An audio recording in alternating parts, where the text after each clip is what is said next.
Hey everybody, welcome back to Northernlion Plays The Binding of Isaac Afterbirth Plus. We're at 11 wins in a row. How about that? Oh, what the? So much HP. W7CA 4C6V. Stats are fine, although definitely we would prefer, if possible, to up that rate of fire. We got to tighten up the graphics on level 3, please. You'd be surprised because it doesn't happen that I use this item that much, but I actually quite like Ventricular Razor, also known as Portal, but we don't own the copyright. It might seem kind of underwhelming, but I think if you look at it over a long enough time scale, it can actually move the needle for you on a run. First off, not that we care about making it to boss rush, but you can get out of boss rush. We don't actually want to take this because this will put us back inside of the curse room, which we do not want to be. I guess we could just get out, but still. But it saves you the occasional spirit heart, you know, by not having to exit a curse room. It saves you the occasional time by, like, for example, allowing you to go into the boss trap room, but not actually fight the enemies inside, but take the rewards you get right off the get-go. There we go. That's what I'm looking for. And really, just in general, I think teleport is kind of an underrated mechanic in Isaac. I don't think it's like the difference between being, you know, me and being Sinvicta in terms of like quality of gameplay. Oh my god! But I do think that it's more than meets the eye. Let's put it that way. So let's teleport back this way. Just being able to do that is like, it's a nice quality of life change. Literally being able to put a smile on my face makes it better than like at least 75% of the spacebar items in the game, quite frankly. Don't jump again. Thank you. It was a good fight. Dude, and that's a good item. Now we're talking. Still need a rate of fire up, but still very good. So I will say, I wasn't even thinking about it. Today is a Saturday. It's normally my day off, but you know, I was gonna say you make sacrifices. It's not really a sacrifice, you know. I'm just trying to squeeze in I'm trying to think of usually I'm the master of like an analogy, you know. I can find the analogy. I kind of hate Ludo, I think, now. I don't know, I'm coming around to not liking Ludo. Let's give ourselves the option to come back later if we so choose. I guess we could do that on Deals with the Devil too. I don't really have a good analogy for it, but you know, some amount of work still has to get done. And, you know, the time is not like it's a reservoir. That was so good. That I can, you know, pull from wherever I choose. It shows up where it shows up, you know. If we run into an ornery baby situation, you get a little bit less time. If you run into a happy situation, you get a little bit more time, whether that's on Saturday or not. I will say, at some point, it would not surprise me. Especially because, like, apparently the newborn phase is, I don't want to say the easiest, because from my perspective the pregnancy was the easiest. You can go back and listen to episodes. I was getting like 9 hours of sleep a night. Oh man, it's a pipe dream now, but those was a beautiful time. I mean, it's still a beautiful time now, don't get me wrong. Hold on, I just want to make sure we don't put ourselves in a bad spot HP wise. I think we're totally fine, but it might be wise to try to go to the shop, maybe buy a couple Spirit Hearts if we're lucky enough to get like a reroll machine, for example. Or just find a Tinted Rock is also good. That was a really good deal with the devil, too. But apparently, like, when they go through sleep training, when you try to get them to get in the habit of sleeping through the night, it's hard as well. Or harder, I should say. But, yeah, as of right now, like, it is going well. But I do wake up, you know, once a night to do a little feeding. Sometimes maybe twice a night at most. This should take us to the... Really? It won't let us get back to the deal with the devil like that? And I'm like one desperate day away from recording some episodes of something at like 5:45 a.m. You will know when it happens, because I will tell you. There's no doubt about that. Oh, baby. But wait, we don't want to do that. That's terrible. But then okay, there you go. Beautiful, beautiful stuff. But until then, I'm enjoying the fact that it's about 1:16 p.m. right now. About roughly 1:16 p.m. I'm feeling good. I'm just thinking about this one because I feel like we have the opportunity to maybe get enough money, but now that we got keys here, I don't think that's doable. Because I really want to get a humbling bundle. We use a bomb. We need to get more than we expect out of that in order for that to work. I'm just... because this is actually like a pretty big deal. We have one bomb left. Sorry, we're not using our bomb for anything, so we'll hope we get something useful in here. Not useful. That's okay. So I'm thinking we won't buy the playing card. Because even if it's 2 of diamonds, we'll not have enough to get humbling bundle. So I think we'll buy this. I mean, to be honest, now we'll buy it. I know that sounds backwards, but like... well, it kind of was backwards, but... it worked out nonetheless. Let's put it that way. I don't really know. It's kind of confusing. I'm a little confused right now. Let me caffeinate a little bit.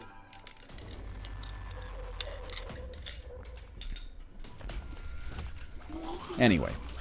I wouldn't be surprised. As the schedule maybe becomes a little bit more erratic, I wouldn't be surprised to see some 5:30 a.m. Isaac recordings. Maybe 5:30 is a little early, but definitely like in that 7 o'clock region. I would prepare yourself for the possibility of such a thing coming to pass.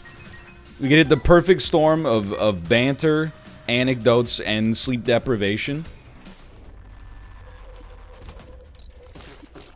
I feel for you, because, you know, some of the episodes people love the most are, like, when I have a cold or the flu. You know, you get, like a Dayquil-addled episode where, you know, fever dreams come out. I haven't been sick in, like, over a year. And I gotta be honest with you, I talked about this before on stream, but it still makes me mad. For the entirety of my life, I have taken it as a necessary evil that we will occasionally get sick. You know, and by occasionally, I mean maybe like 2 times a year. You know, it depends. It's different. Like when you're in school, I feel like you get sick more often and recover more quickly because of the fact I'm sure you're just getting exposed to this stuff. Like every 2 seconds, there's like another disease that's like, I'm here. But now that we're in like this COVID world where there's restrictions and people are wearing masks and washing their hands, and you know, it's crazy. I have not gotten sick at all. Now, if I'm very thankful for that, don't get me wrong, because if I got sick, you know, every second of every day, you'd be like, is this the big one? But I didn't realize... you know what it's really told me? Is that a lot of y'all were not washing your hands to begin with. I think if there's one... well, I mean... let's maybe not approach it this way, but what I was going to say is, if there's one good thing that's come out of all this, and there may not be, but I think more people are going to wash their hands reliably. I've been on the hand washing train for a while when I tell people, like, you know, look, I'll be realistic with you. If you're hanging out at home in a pre-COVID world, if you go to the bathroom once an hour, do you have to wash your hands every single time? No, in my opinion. Should you now? Absolutely. If only so that you have a kind of a reliable alarm to do it multiple times per day.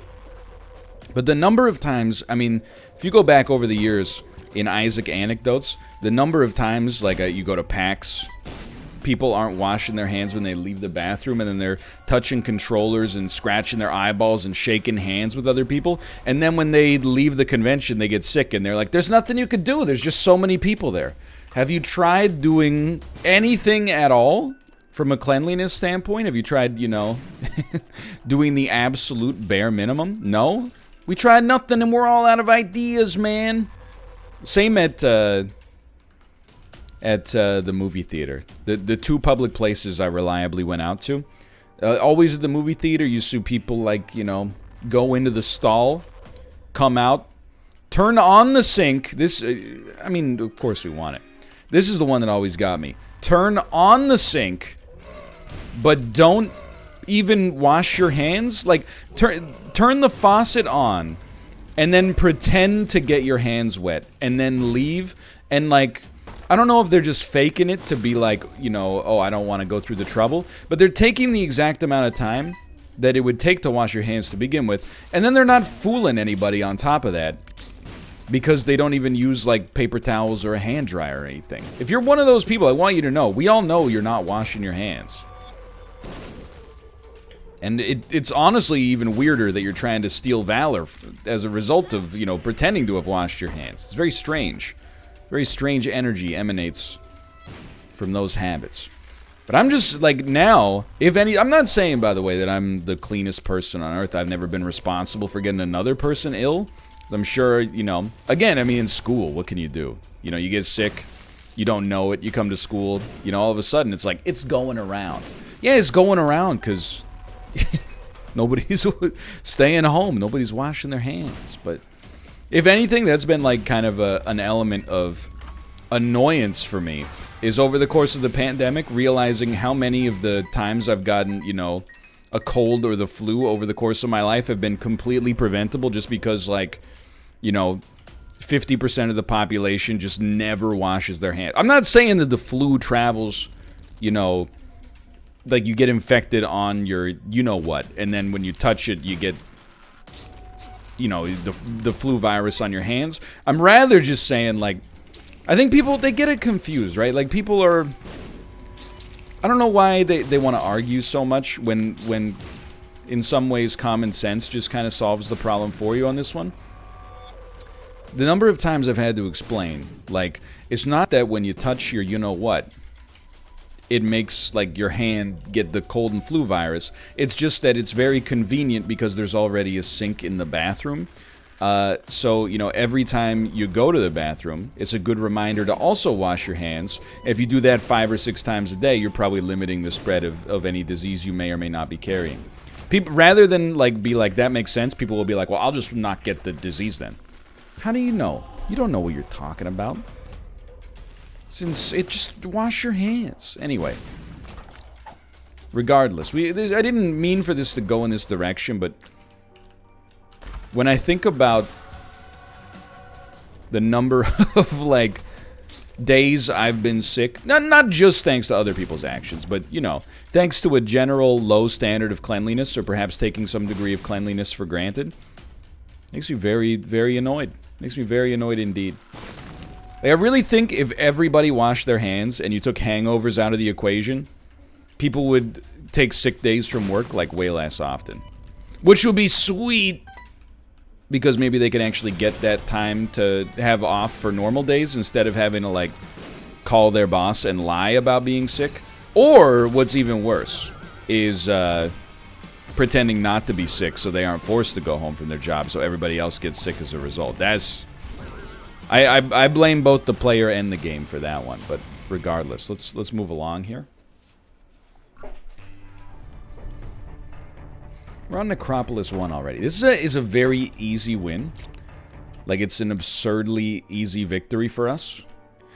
We do have Epic Fetus, but we've been playing pretty well regardless. And again, like, dude, I acknowledge and I love the opportunity to... we shouldn't have stood there. I love the opportunity to use Ventricular Razor. Rarely, like, here's the thing. It's a fun item to start with. Very rarely are you like, oh, I'm gonna pay for the privilege of having it. It's one of those things that when you get it for free, you're kind of stoked. But when you have to pay for it, you're like, not really. Like, it's the way I used to feel about salad at a restaurant.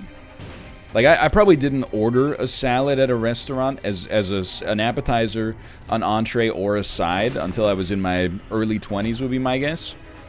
But the way I felt about them is like, hey, if you're going to give me a salad, I'll eat it. But I'm not going to pay for it. It's not to say I don't like the salad, but, you know, it's just not my, I guess I just don't value it on a fiduciary level at that point in my life. Now, by the way, I get salads all the time. I had a great thought for a joke pop into my head, which is like when you're a young man You think, like, eating salads and, like, watching what you eat is a sacrifice that you make to, like, get in shape. As you get older, and, you know, I'm not quite at old yet, but as you get older, the sad realization dawns on you that you have to eat right and, you know, make good nutritional choices just to keep your existing cursed physique.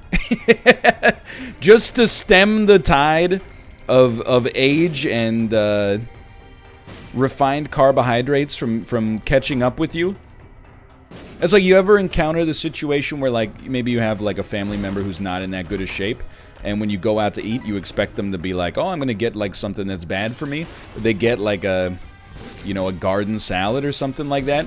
Obviously, thermodynamically, they're eating something else at some point that's, you know, not helping them. However, keep in mind that in that moment, they're eating the garden salad simply to stem the tide of where they're already at. It's kind of, I remember I watched an episode of Comedians in Cars Getting Coffee where Will Ferrell talked about his diet, and he's like, I eat super well, and what's sad is that I have to eat that well just so that you see the lumpy guy that you see before you. Plus, I mean, I know I've been down this road before. More people agree with me than I would have thought, by the way. I genuinely, most of the time, think that a salad actually just tastes better than French fries. And I'm not just talking about the salads with the mayonnaise-based dressings. Excuse me? Second Greed? I don't think he's heard of Second Greed. Pippin? I love French fries. But I really think there's just kind of... I think a lot of my love for them is the flavor, but I think a lot of my love for them is also, like, culturally, we've been conditioned to believe that French fries are, like, the most delicious food, and salad is, like, a sacrifice you make in order to, you know, get healthier or get a certain degree of vitamins, and you're supposed to choke it down. But then if you actually put them, like, side by side, don't get me wrong, I would eat some fries. But I think if you were like, which one tastes better? My brain would be like, the salad's activating more of the neurons. It's sending out more dopamine. I'm being sincere. I also think that salads have been... And, you know, like, everybody's in the know on this one now. It's not like I'm the first person to acknowledge that, like, salads have gotten better. Everybody's talking about it. Many people are saying it. But when I was a kid, salads were like iceberg lettuce, sliced cucumber, julienne carrots, and then like 5 handfuls of cheddar cheese.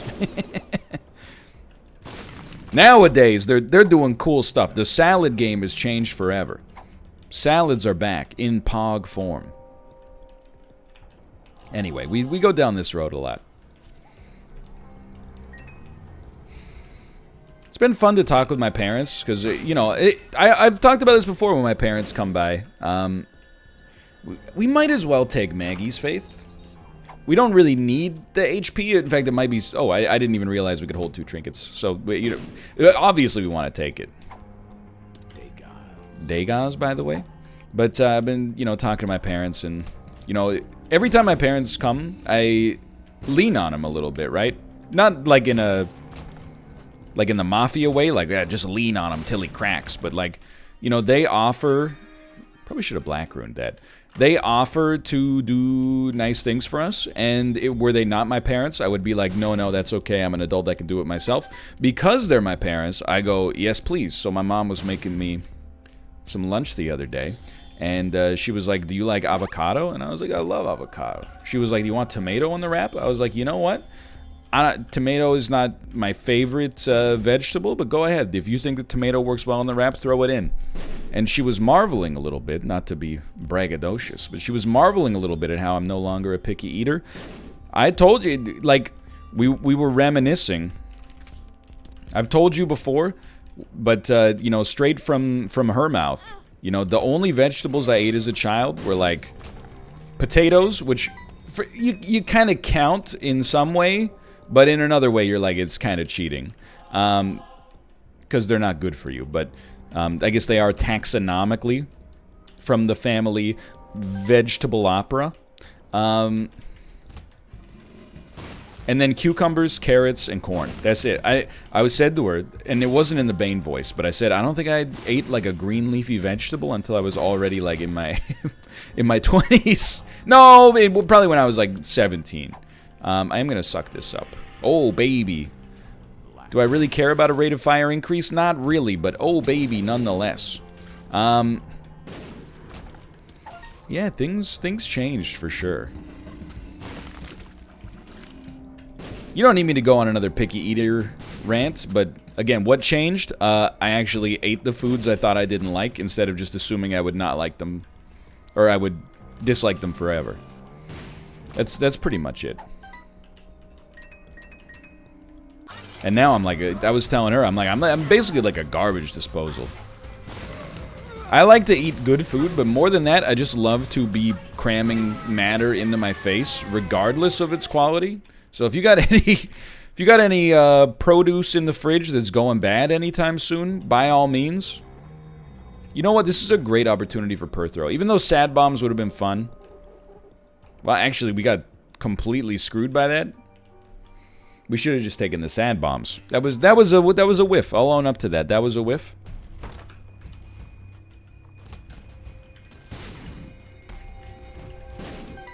And I mean, as long as we're talking food, I gotta tell you. My wife ordered these, I've talked about it before, but we just got some more today. My wife ordered these Turkish bagels, also known as simit. And I made a controversial tweet that I stand by. And that is that I genuinely think simit is, for me, the best circular bread. There's a lot of circular breads, and somebody said, what about naan? And then I had to figure out for myself, how much do I want to get into the discussion, you know? Like, is naan circular? I would say that it's a good faith argument to say that it's circular, even though it does end up a little bit more elliptical. It has, like, irregular edges. I think it's more circular than non-circular. So as long as, like, I don't want to get into, like, is the hot dog a sandwich style argument, you know? I just want to tackle the argument in good faith, and tackling the argument in good faith here is, you know, to say, what's the best bread that looks like this? I'll take, and somebody, and they're not being rude, but I'm going to steelman you here, if you will. Somebody said, this sounds like the take from somebody who has never consumed a New York or Montreal style bagel.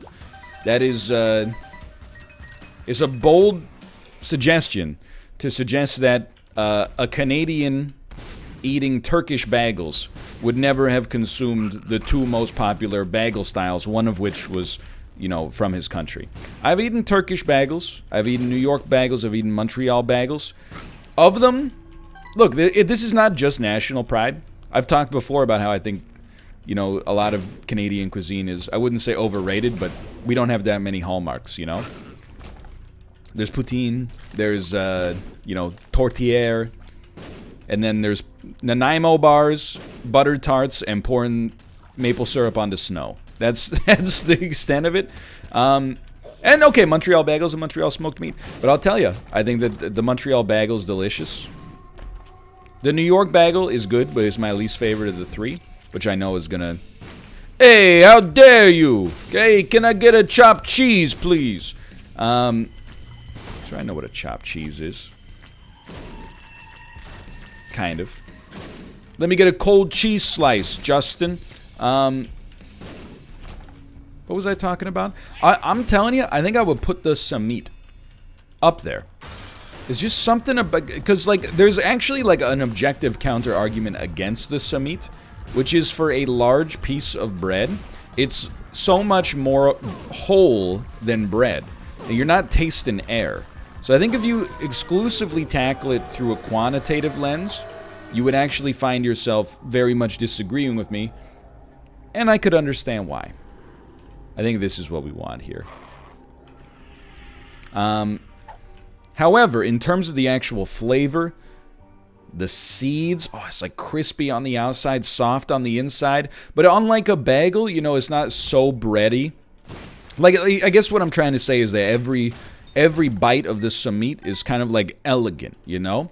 A bagel, you get the crust on the outside, it's good and crispy, right? Then you get, you know, to the bread part, and it's just kind of, there's a lot of bread in the middle. Not in the middle of the bagel, because depending on the lens that you're looking at through, that could just be the bagel hole. But like, you know, at some point you're like, you know, this bagel didn't have to be so tall. I'm chewing through so much bread. The some meat maximizes the crust to bread ratio. Don't get me wrong, by the way, I love bread, but it maximizes the crust to bread ratio, so you're getting more of the crispiness per bite. I highly recommend it. Less food, more baby? Okay, look, I got no baby anecdotes, alright? If you're a cop, you gotta tell me. You got any of those baby anecdotes? I'm fresh out, dude. I told you, I don't have baby anecdotes anymore. I'm trying to get back on the straight and narrow. I'm trying to talk about food and Lord of the Rings. And hey, isn't it wild that, you know, out of the Lord of the Rings cast members, Elijah Wood sounds like, you know, he could actually not only be an actor, but also a character? I mean, does Elijah Wood, doesn't he sound like somebody that owns a tavern in Hobbiton? Frodo, venture towards Rivendell. Past the Inn of the Prancing Pony, you'll find the Tavern of Leaves, run by proprietor Elijah Wood. The only other actor, I'm trying to think, like Ian McKellen does not sound like he could be in Lord of the Rings. That's just a human man's name. I know that there are human men in Lord of the Rings, but I think you get what I'm saying, right? This is a pretty good room for us right now because of our trinkets. Okay.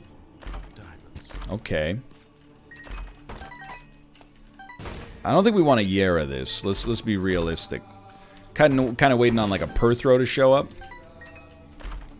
Wow, that's heavy yikes energy on this room, but a Perthrow or a Black Rune is so good for us. Good stuff. Jonathan Rhys-Davies, who plays Gimli. Not really a name of a Middle-earth character. That, again, is just a human man. You know, I'll tell you I was wrong. Orlando Bloom definitely sounds like a dryad. Like, or a druid, I suppose. That could be a druid, or like an ent. My name is... But Orlando's kind of like a weird Lord of the Rings name. It would have to be like, my name is Postelwaith Bloom. I've lived here since the dawn of the Ancient Ones. Your quarrels mean naught to me. I must protect the wild, you know? But Elijah Wood, Orlando Bloom. I would also say in a close third is Viggo Mortensen. Viggo Mortensen to me sounds like he's like the court jester in the halls of the king. Viggo Mortensen at your service, sir. You need anything in Flea Bottom, I'm your man. Something like that. I've been thinking about this a lot lately. It's been on my mind. Sean Bean? No. Again, Sean Bean sounds like an accountant's name. Like, Sean Bean sounds like the guy you overhear at a bar that's like, and then I closed the merger. You know? Great guy, great actor. I don't know if he's a great guy. He seems like a good guy for all I know. But I'm just saying. What am I talking about? Dude, I got no idea. I'm delirious like Eddie Murphy here. So I think we like Mulligan. Cricket's body should do nothing for us. I'm just not going to take experimental treatment because I just don't see it being that great for us. It's kind of a whiff on that Yara, but it's not, like, horrible. Still a pretty good thing going here. It's a great run. I mean, you got Epic Fetus. What are you going to do? Cry about it? Maybe pee and poo a little? Now, there's a baby anecdote. The baby do be pooping, though. Again, you know, it's... What are the milestones in baby life? She's smiling a lot more. Now, but it's one of those things is like, it's kind of hard to tell. Because we've been told, like, the early smiles are kind of reflexive. But what if they're not reflexive, and instead she finds my sense of humor quite hilarious? You ever think about that? I mean, I don't want to make this like the most negative way possible, but we're looking at all these baby milestones, like, oh, they start to coo around like, 4 to 6 weeks. They, in a couple of months, they start to stand up assisted and move their head around. Our baby's moving her head around like crazy, and it's got me thinking, like, when you open a crate in Counter-Strike Global Offensive and it goes like tick tick tick tick tick tick tick tick tick tick tick tick tick tick tick, and you're like, I think this might be the one that lands on the stat track Karambit. That's kind of how I'm feeling about this baby, is that, like, babies are kind of like the ultimate loot box, and she seems very, well developed right now. She's doing things that are like a couple of weeks ahead of schedule, which is pretty amazing because she's only 13 days or 12 or 13 days old right now. So she's really at she's operating at like 800% capacity. Now, it may just be a coincidence, but I'm just going to say it in Hearthstone terms. I'm starting to get more and more convinced that our baby is a golden legendary. Maybe like a Bran Bronzebeard. Or a Harrison Jones. See, I used to play Hearthstone, remember? Mind if I roll need? That's, A, an old reference. B, these are all of the above, by the way. That's Viggo Mortensen's line. Hey, boss! I stole some lembas bread from Galadriel. You want some?